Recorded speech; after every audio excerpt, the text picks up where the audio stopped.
শিক্ষার্থী বন্ধুরা, আমি graphicsriver.net সাইটে কিভাবে ফাইলকে বা ডিজাইনকে আপলোড করতে হয় সেটি এখন প্র্যাকটিক্যালি দেখাবো। তো লক্ষ্য করুন, আমরা মূলত একটু দেখে নিই যে আমরা কি ধরনের ডিজাইন জমা দিব, এবং সেই ডিজাইন জমা দেওয়ার আগে যারা অলরেডি জমা দিয়েছে এবং তারা জমা দেওয়ার ক্ষেত্রে যে বিষয়গুলোকে উল্লেখ করেছে সেটি যদি আমরা একবার দেখে নিই তাহলে আমাদের জন্য বেটার হবে। লাইক আমরা আমাদের যে ডিজাইনটি জমা দিব সেটি হচ্ছে এরকম, অর্থাৎ আমি কিছু ব্যাজেস এবং কিছু কয়েকটি বাটন আমি জমা দিব। তো ধরে নিই এটি আমি জমা দিব, তাহলে অলরেডি এক্সিস্টিং যারা জমা দিয়েছে সেখানে আমরা যদি একটু ঢুকি গ্রাফিক্স রিভার, দেখুন এখানে কিছু ব্যাজেস জমা দিয়েছে কোনো ডিজাইনার। এখানে 12টি ব্যাজেস জমা দিয়েছে, তার ডিজাইনগুলো হচ্ছে এরকম। তো এই যে ব্যাজেসটি জমা দিয়েছে তারা দেখুন এই জমা দেওয়ার ক্ষেত্রে তারা পুরো একটা পেজে দিয়েছে এবং এগুলো আলাদা আলাদা ফাইলে দিয়েছে, প্লাস এখানে তারা যে কমেন্টসগুলো উল্লেখ করেছে, যেভাবে উল্লেখ করেছে সেগুলো আমরা একটু দেখে নিতে পারি, তাহলে আমাদের যখন জমা দেওয়ার সময় এই বিষয়গুলো আমাদের কাজে লাগবে এবং এগুলো কোন ফরম্যাটে সেগুলো আমরা দেখে নিতে পারি। তো এটিকে ফলো করে ধরুন আমরা কোনো একটি ডিজাইন জমা দিব, লাইক আমরা এই ডিজাইনটি জমা দিব। তো এখন জমা দেওয়ার সময় কি করব, আমরা গ্রাফিক্স রিভারে ধরে নিই আমি অলরেডি সাইন আপ আমি করেছি এবং আমার যে কুইজ অংশ নেওয়া সেটিও আমার কমপ্লিট এবং এই যে ইনস্ট্রাকশন সবই আমি পড়েছি। এখন আমি জমা দিব, একটি ডিজাইন জমা দিব। তো আমি যদি হোম পেজে থাকি তাহলে হোম পেজে থেকে আমি জমা দিতে চাই, তাহলে হোম পেজে লক্ষ্য করুন যে মেক মানি, এখানে কতগুলো অপশন আছে, সেল ইউর ওয়ার্ক। তো এখানে আমি আমার ওয়ার্ককে সেল করতে চাই, সো আমি সেল ইউর ওয়ার্ক এই লিঙ্কে ক্লিক করব। লক্ষ্য করুন যে আমাদের সামনে পরবর্তী ইন্টারফেস এসে হাউ ইট ওয়ার্কস, এবং এক্ষেত্রে আমরা অথরিং টিউটোরিয়াল অর্থাৎ এখানে ক্লিক করার মাধ্যমে আমি যদি এইমাত্র সাইন আপ করি তাহলে সাইন আপের পরে যে স্টেপগুলো আমাকে করতে হবে সেই পেজটি মূলত এখানে এসেছে। তো সেই স্টেপ বাই স্টেপ আমাদের যেতে হবে। সো আমরা ধরে নিই সাইন আপ আমরা করেছি, তো দেন এই পেজটা সেল ইউর ওয়ার্কে ক্লিক করার পরে যে পেজটা এসেছে সেখানে আমাদের রিড দ্য অথরিং টিউটোরিয়াল ইত্যাদি আমরা পড়ে নিতে পারি ইনস্ট্রাকশন জানার জন্য। থার্ড হচ্ছে টেক দ্য অথর কুইজ। আমরা পূর্বে উল্লেখ করেছি যে কুইজে পার্টিসিপেট করতে হবে, তো আমরা যদি কুইজে পার্টিসিপেট করতে চাই তাহলে এখানে ক্লিক করব। আর যদি অলরেডি কুইজে আমি পার্টিসিপেট করে পাস করেছি তাহলে তো আর এখানে আমার যাওয়ার প্রয়োজন নেই। এবং সিলেক্ট এক্সক্লুসিভলি, আমি যদি কুইজে পার্টিসিপেট করে থাকি তাহলে এই অপশনটি আগেই পাবো এবং আমি সেখান থেকে সিলেক্ট করে দিব যে আমি এক্সক্লুসিভলি সেল করব না নন এক্সক্লুসিভলি। আমি ধরে নিই যে 4টি স্টেপই আমরা পার করে এসেছি। তো এই ক্ষেত্রে আমরা বিগিন আপলোডিং এই লিঙ্কটিতে ক্লিক করব। লক্ষ্য করুন এইরকম একটা ইন্টারফেস আমাদের সামনে আসবে এবং আমরা এই অবস্থায় আমাদের ডিজাইনকে আপলোড করার জন্য ডান পাশে যে বিগিন আপলোডে যে আপলোড নামে যে বাটনটি আছে সেখানে ক্লিক করব। তো এখানে ক্লিক করলে আমরা যে পেজটি পাবো হচ্ছে এরকম।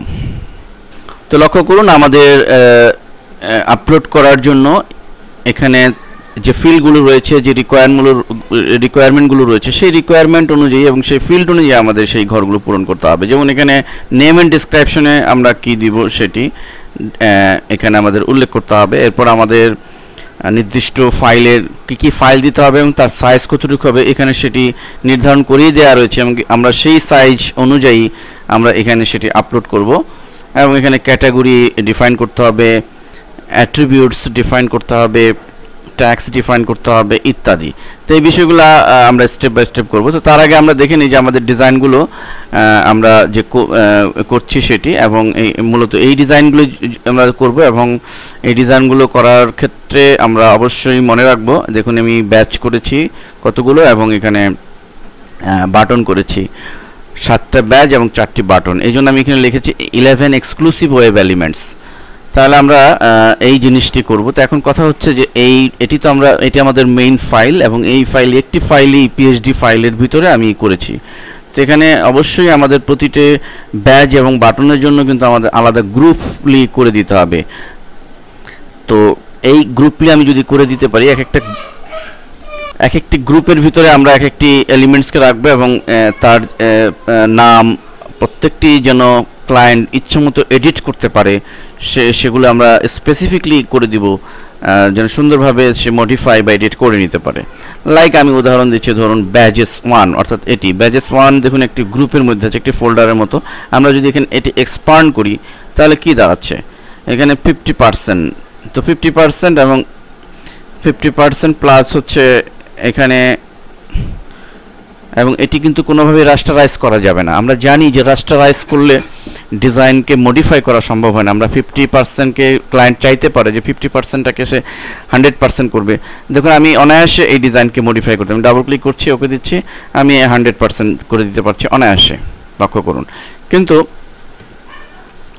এটি যদি আমি রাস্টারাইজ করে ফেলি তাহলে কিন্তু মডিফাই করে, ইভেন এটির যে ড্রপ শ্যাডো আছে, ইফেক্টগুলো আছে, সেগুলো রাস্টারাইজ করলে কিন্তু মডিফাই করা কঠিন হয়ে যাবে। এই জন্য দেখুন এই ডিজাইন ড্রপ শ্যাডো আছে, এটি বা গ্লো আছে ইত্যাদি অনায়াসে চেঞ্জ করতে পারি। আমি ডাবল ক্লিক করছি এই ড্রপ শ্যাডো, তাহলে কতটুকু ড্রপ শ্যাডো দিব সেটি এখানে আমি দিয়ে দিতে পারি। মোট কথা এমনভাবে ডিজাইন করতে হবে যেন ক্লায়েন্ট বা যিনি বায়ার, যিনি কিনবে, সেটি যেন মোস্ট এডিটেবল হয়, এমনভাবে করতে হবে। এবং সেটি এরপরে লক্ষ্য করুন, এবং এটি আমরা 50% দিয়েছি, এবং এখানে আমরা 50% টেক্সটও দিতে পারি, টেক্সট লেখাও দিতে পারি, যেহেতু এটি একটি টেক্সট, সো আমরা এখানে টেক্সট লিখে দিলাম, ওকে।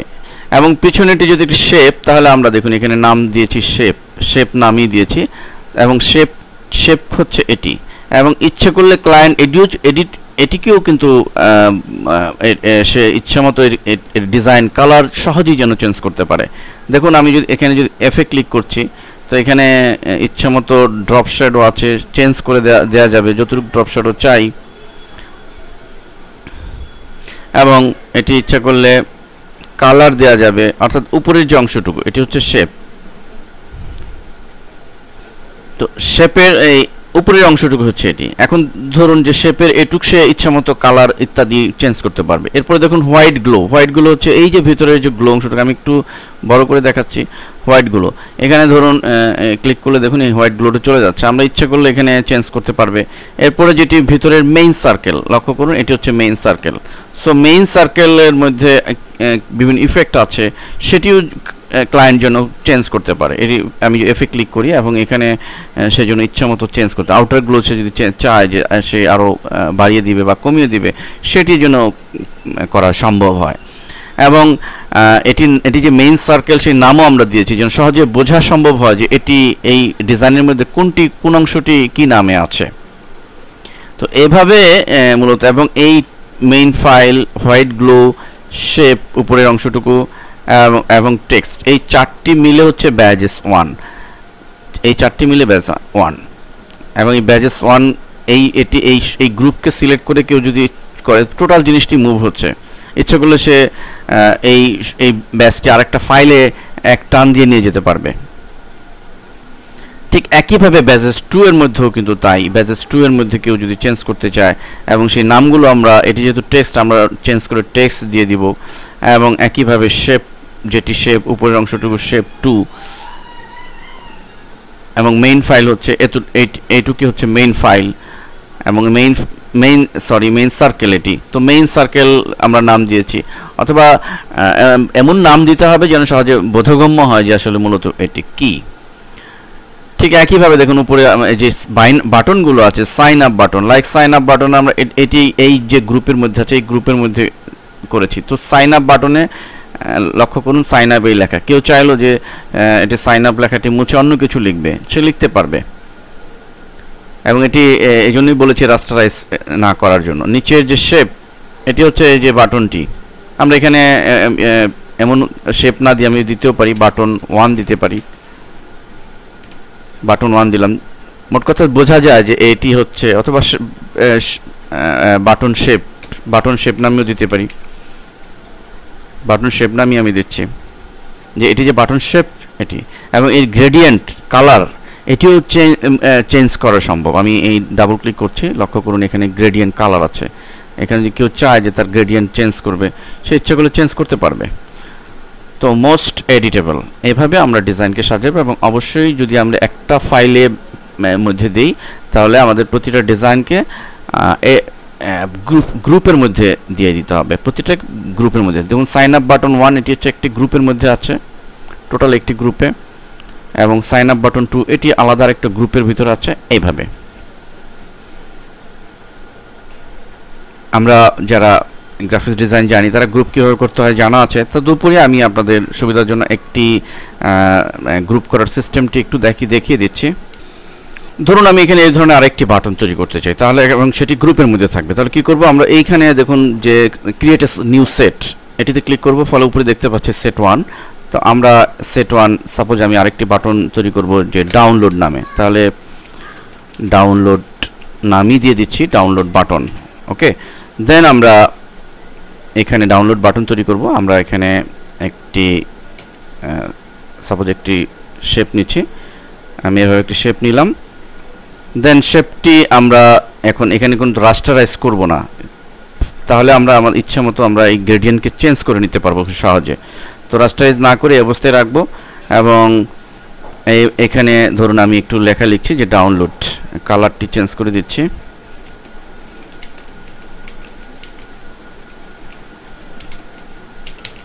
ডাউনলোড, এটি সাইজ একটু বড় করে দিচ্ছি। ওকে, এবং এটি যে ডাউনলোড এখানে লেখা রয়েছে, তো আমরা ইচ্ছে করলে এখানে টেক্সটও দিয়ে দিতে পারি, যেটি টেক্সট, অথবা শুধু ডাউনলোড লেখাও থাকতে পারে। আর এটি যে রেক্টেঙ্গেল শেপ, সেটি আমরা এখানেও বোঝার সুবিধার জন্য লিখে দিতে পারি, শেপ বা রেক্টেঙ্গেল শেপ এভাবে লিখে দিতে পারি। ধরুন আমরা এখানে এই আরও একটি বিষয় আমরা ইনক্লুড করতে চাই, একটি সার্কেল আমরা ইনক্লুড করতে চাই। আমি একটু কালার চেঞ্জ করছি, এখানে একটি সার্কেল হবে। ধরুন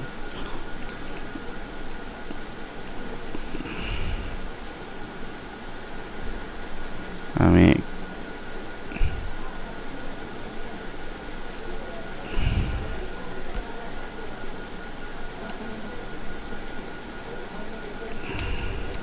আমি কালারটি চেঞ্জ করে এখানে একটি সার্কেল ক্রিয়েট করছি। তো সার্কেল ক্রিয়েট করলাম।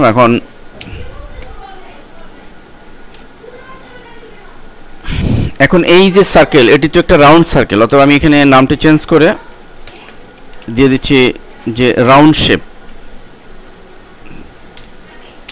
তাহলে ব্যাপারটি দাঁড়ালো এই যে আমার টোটাল এই ডাউনলোড বাটন যে গ্রুপটি আমি রয়েছে, এই গ্রুপের ভিতরে আমি প্রত্যেকটি এলিমেন্টসকে আলাদা আলাদা নামে চিহ্নিত করলাম যেন বুঝতে সহজ হয়। মূলত ক্লায়েন্ট এটি চায়, এবং এই যে গ্রাফিক্স রিভার যে সাইট রয়েছে তারাও মূলত এই জিনিসটি চায় যে যেন এই এমনভাবে স্পেসিফিকলি আমি ডিফাইন করে দিই নাম। তো এখন আমি এইটিকে কলাপস করছি, দেখুন পুরোটা নিয়ে কিন্তু একটি গ্রুপ হয়েছে। তো মূলত এভাবে আমরা যদি একটি ফাইলের ভিতরে আমাদের এলিমেন্টসগুলো দিই, তাহলে এমনইভাবে আমরা গ্রুপ করে দিব, যেটি মূলত এই সাইটের মূল রিকোয়ারমেন্টস। তো এখন ধরে নিই এটি আমার মেইন ফাইল। এখন আসুন যে আমার ফাইলের ডিজাইনে আমরা নামে কি লিখব, যেহেতু 11টি, তো আমরা এখানে 11টি বা আমরা যেহেতু 12টি দিয়েছি, তো 12টি এক্সক্লুসিভ বাটন অ্যান্ড ব্যাচ, এবং ডেসক্রিপশন আমরা স্পেসিফিক লিখে দিয়েছি যে 1 PSD file layered organised in group. যেহেতু আমার ডিজাইনটি গ্রুপ করা হয়েছে, গ্রুপলি অর্গানাইজ, সো এই জিনিসটা আমি এখানে উল্লেখ করে দিলাম। 100% রিসাইজেবল, অর্থাৎ এটি আপনি যে কোনো সময় রিসাইজ করা যাবে, কালার চেঞ্জ করা যাবে, very easy to colour change করা যাবে, এবং এখানে কি ফন্ট আমরা ইউজ করেছি সেই ফন্টের নামটাও আমরা উল্লেখ করেছি। তো এই ডেসক্রিপশন আমরা এই জিনিসটি শর্টে দিয়ে দিব। এরপর আসেন ফাইলের অধ্যায়, যে ইমেজ প্রিভিউ আপলোড। তো এখানে কি বলছে যে আমার এখানে একটি ইমেজ প্রিভিউ ফাইল থাকতে হবে, যার সাইজ হলো 590x700 জেপিজি ফরম্যাটে। তো এই ফাইলটি আমাকে 590x700 ফরম্যাটে দিতে হবে, যেটি আমি করেছি অলরেডি। একটি ফাইল দেখুন যে হাই রেজলিউশন ফাইল, এই ফাইলটি হাই রেজ জেপিজি ফাইল। তো এই ফাইলটি আমরা দিয়ে দিব এবং এই সাইজে। তাহলে আমরা এই ফাইলটি দেওয়ার আগে আমি আপলোড করে নিই। আমি আপলোড বাটনে ক্লিক করছি, আমরা আবার দেখাচ্ছি। এখানে আপলোড বাটনে ক্লিক করে আমরা ফাইলটি রেখেছিলাম ই ড্রাইভে, graphics river file upload final. এখানে হাই রেজলিউশন ফাইল, এই ফাইলটি আমরা দিব। ওপেন দিচ্ছি, আপলোড হচ্ছে।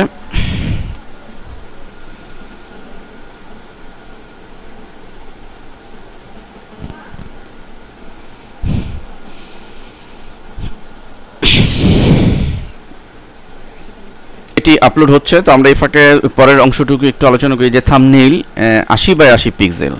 তো 80x80 পিক্সেলে একটি থাম্বনেইল আমাদের তৈরি করতে হবে। থাম্বনেইল মানে হচ্ছে যে আমরা আমাদের ডিজাইনে যেটি শো করবে শুরুতেই এটি যদি অ্যাকসেপ্ট হয় তো সেটি 80x80 পিক্সেল আমরা এটির সাথে রিলেটেড কোনো থাম্বনেইল আমরা তৈরি করে দিব। আমরা ফাইলে গিয়ে নিউতে গিয়ে এই পিক্সেল সেট করে আমরা 80x80 এখানে দিয়ে দিব। এটি মূলত চাচ্ছে। এখানে আমাদের রেজুলেশন যা আছে অ্যাজ ইট ইজ তাই থাকলেই হবে। এবং আমি অলরেডি একটি থাম্বনেইল করেছি, আপনাদের দেখাচ্ছি যে থাম্বনেইল ফাইলটি কোনটি। মূলত থাম্বনেইল লক্ষ্য করুন, এই ফাইলটি হচ্ছে থাম্বনেইল। সো আমি এটি আপনি ইচ্ছা মতো আপনার মতো ডিজাইন করে নেবেন, কিন্তু সাইজ এটি হতে হবে। আমরা ঠিক এখানে দিয়ে দিতে পারি। অলরেডি এটি সেভ হয়েছে, আপলোড হয়েছে। এখন আমরা থাম্বনেইলের জন্য আপলোড করব। আমরা আগে আপলোড করে নিব ফাইলগুলো। আবার টিকচিহ্ন এসছে, মানে যে এটি আপলোড হয়েছে। আবার আপলোডে যাব এবং এখান থেকে থাম্বনেইল নামে যে ফাইলটি আমরা করেছিলাম এটি সিলেক্ট করে ওপেন দিব। এটি যেহেতু সাইজ কম, এটি উইদিন শর্ট টাইমে এটি আপলোড হয়ে যাবে।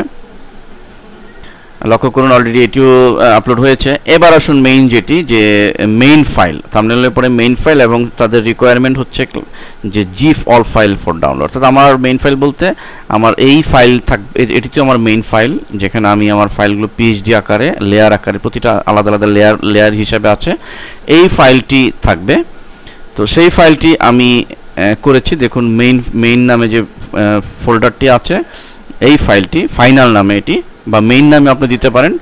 এই ফাইলটি মূলত এটি, এবং এর সাথে আমি একটি নোটপ্যাডে একটি টেক্সট ফাইল দিয়েছি যে যেন যে ক্লায়েন্ট কিনবে সে তাকে একটা গাইডলাইন দেয়া, আর কিছু নয়, যে you can easily change text by clicking text layer.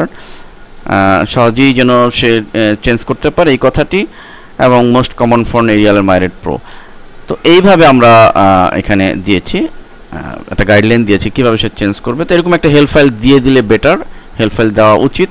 তো এরকমভাবে একটা হেল্প ফাইল আর মূল ফাইলটি, এটি হচ্ছে মেইন ফাইল, এটিকে জিপ করে দিয়ে দিতে হবে। তো জিপ করার নিয়ম আমরা জানি। ফাইল মাউসের ডান বাটন চেপে send to compress zipped, yes. লক্ষ্য করুন যে মেইন নামে একটি জিপ ফাইল তৈরি হয়েছে। এই ফাইলটি আমাদের আপলোড করতে হবে। তাহলে আমরা আপলোডে গিয়ে আবার আপলোডে যাচ্ছি। এখানে দেখুন মেইন নামে যে একটা ফাইল রয়েছে, জিপ ফাইল রয়েছে, এটি ওপেন দিব। অলরেডি এটি যেহেতু একটু বড় ফাইল, একটু সময় নেবে। তো এটি আমরা লক্ষ্য করছি যে 29% আপলোড হচ্ছে। তো এরই ফাঁকে আমরা অন্যান্য কাজগুলো একটু সেরে নিতে পারি। দেখুন এখানে এটি 100% হওয়ার আগ পর্যন্ত আমরা নিচের অংশে চলে আসছি, যে ক্যাটাগরি অ্যান্ড অ্যাট্রিবিউটস। আমরা এখান থেকে বিভিন্ন ক্যাটাগরি রয়েছে, আমরা এখানে বাটন সিলেক্ট করে দিব। ইমেজ রেজুলেশন, আমরা আমাদের যে ডিজাইনের যে রেজুলেশন সেটি আমরা এখানে উল্লেখ করে দিব, যে কত রেজুলেশন আমাদের ছিল বা দিতে হবে। আমরা ইমেজ রেজুলেশনটা একটু এখান থেকে দেখে নিয়ে ইমেজ সাইজে যাচ্ছি। আমরা ইমেজ রেজুলেশন এখান থেকে একটু দেখে নিয়ে আমরা ইমেজ রেজুলেশন যখন আমরা করব, আমরা যখন মেইন ফাইলটি নিব তখন আমাদের একটু বড় সাইজে নিব। 1200x800 নিলে সবচেয়ে বেটার। আমরা এখানে লক্ষ্য করুন যে আমাদের পিক্সেল সিলেক্ট করে এখানে 1200 and 800, রেজুলেশন 300, এভাবে আমরা নিতে পারি। তো আমরা এখানে সেই কথাটি উল্লেখ করে দিব যে ইমেজ রেজুলেশন, আমি এখানে 1200x দিব। আমরা এখানে 1200/800। লেয়ার্ড ইয়েস দিব, যেহেতু লেয়ার্ড রয়েছে এখানে। মিনিমাম অ্যাপ্লিকেশন CS2, আমরা ফটোশপ CS2 তে কাজ করছি, অর্থাৎ মিনিমাম এটি আমরা দিব। Graphics Photoshop PSD file select করে দিব। ট্যাগে আমি আগেই লিখে রেখেছি, দেখুন যে subject tag web button, colour tag red blue yellow, এটি দিয়ে দিতে পারি যেহেতু রেড ব্লু ইয়েলোর কম্বিনেশন রয়েছে।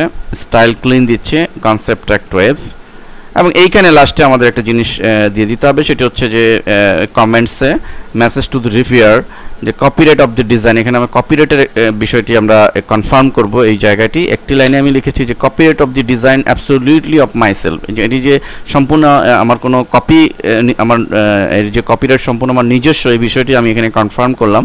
এটি অন্য কোনো সাইট থেকে বা কোথাও থেকে আমি নকল করিনি বা কপি করিনি, এই বিষয়টিকেই এখানে কনফার্ম করা হচ্ছে। তাহলে এখানে আমি এক কথাতেই বলে দিলাম যে copyright of this design absolutely of myself. আপনি আপনার মতো করে লিখবেন। দেন এখানে বলছে any image, sound, video used which are not my own work, apply license for resell, this work is entirely my own। হ্যাঁ, এই কথাটি এটি মূলত কপিরাইটের আওতায় পড়ে, এটা আমরা টিক চিহ্ন দিব। এবং সর্বোপরি আমরা একটু দেখি যে আমার কতটুকু রয়েছে। 72% আপলোড হচ্ছে। আমরা লক্ষ্য করছি যে অলরেডি মেইন ফাইলটিও আপলোড হয়েছে। এবার আমরা এটি মূলত এখানে সেট করব। দেখুন ইমেজ প্রিভিউতে গেলে আমরা যা যা আপলোড করেছি সব এখানে শো করছে। তো আমাদের ইমেজ প্রিভিউতে যেহেতু 590 বাই 700 জেপিজি ফাইলটি দিতে হবে, অর্থাৎ এই ফাইলটি, সো আমরা এখান থেকে হাই রেজুলেশন এই ফাইলটি সিলেক্ট করে দিব। থাম্বনেইলে গিয়ে আমরা থাম্বনেইল ফাইলটি, অর্থাৎ এই ফাইলটি সিলেক্ট করে দিব। মেইন ফাইলে গিয়ে আমরা মেইন জিপ নামের ফাইলটি সিলেক্ট করে দিব। That's all. এবার আমরা জাস্ট আর কিছুই নয়, আমাদের বাকি ফিল্ডগুলো তো আমরা অলরেডি পূরণ করেছি। তো এখন আমাদের সর্বশেষ কাজ হচ্ছে আপলোড বাটনে ক্লিক করা। তো এখানে একটি বিষয় যে আমরা এখানে ওয়েব এলিমেন্টস, অর্থাৎ এই ডিজাইনের 12টি যে এলিমেন্টস ছিল, ব্যাচ, বাটন, এগুলা দিয়েছি। আপনি অন্য কিছু আপলোড করেন, সাপোজ আপনি যদি বিজনেস কার্ড আপলোড করতে যান, তখন কিন্তু আপনার ফিল্ডগুলো হয়তো কিছুটা ডিফারেন্ট পাবেন।